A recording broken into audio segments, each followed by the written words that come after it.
Hello, I'm Giovanni Atalla, and today I'm going to talk about my partner's Jan Atalla dream job as a diagnostic radiologist. Do you ever wonder the vital role of medical diagnosing in helping doctors diagnose various complicated diseases? Well, my partner Jan always wondered about these possibilities, and that's why he wants to be a diagnostic radiologist. Today, I'm gonna explain his career by explaining the educational path that he will take and the responsibilities of his everyday work life, as well as the outcomes and the benefit of his work. First, we're gonna talk about the educational path. The first step is that he's going to pursue a bachelor degree in biology from a college.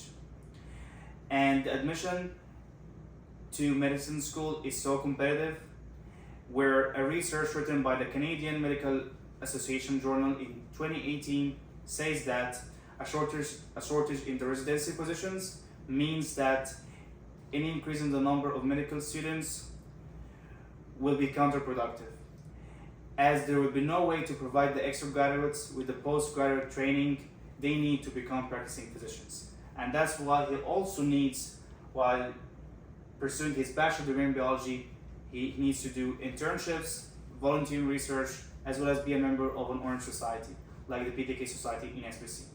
The next step is gonna admit to medicine school, which is a 4-year education program. But before that, he needs to do the MCAT test that assess his knowledge of biology and critical thinking skills. And getting a high score in that test is vital. During the 4 years of medicine school, he's going to get the experience he needs to become a future doctor. The third point is his 4-year residency. During that time, he's going to work and get hands-on experience under the supervision of other diagnostic radiologists to become an excellent one like him. Then we're going to talk about the responsibilities of his work. The first point is the medical imaging skills. He needs to be proficient in using various medical imaging technologies, as well as interpret all types of scans to help the other doctors to diagnose the patient's disease.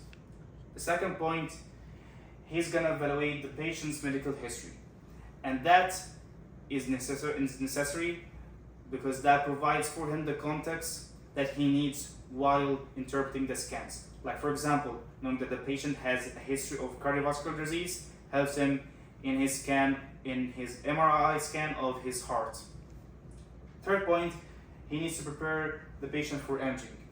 That means that he set the guidelines for them, like fasting 6 hours before taking a CT scan.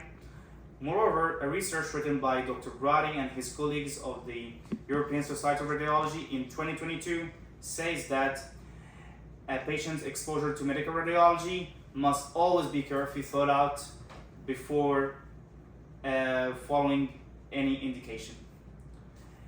Moreover, he needs to prepare the patients, and it's his responsibility as a diagnostic radiologist. Now we're going to talk about the benefits of his job. The first one is that he will get a very satisfying work-life balance. And that means that he will get less on-call responsibilities and more regular hours, more than other specialized doctors. And that gives him enough time to spend it with his family and his loved ones. The second point is that radiology is a growing field of work, where a research written by Dr. Brady and his colleagues of the European Society of Radiology in 2022 says that radiologist capabilities have increased, and so treatment decision has increasingly come to depend on the imaging findings. And that means that this field is full of opportunities for the next decade at least. Third point is that a radiologist gets well paid vacations, as well as good payment, more than other specialized doctors, and that gives him the opportunity to travel abroad with his family. At the end, this is Jan's dream job as a diagnostic radiologist. It's full of responsibilities, but it has many benefits, and It has a long educational path, but the benefits outweigh the responsibilities and the long educational path.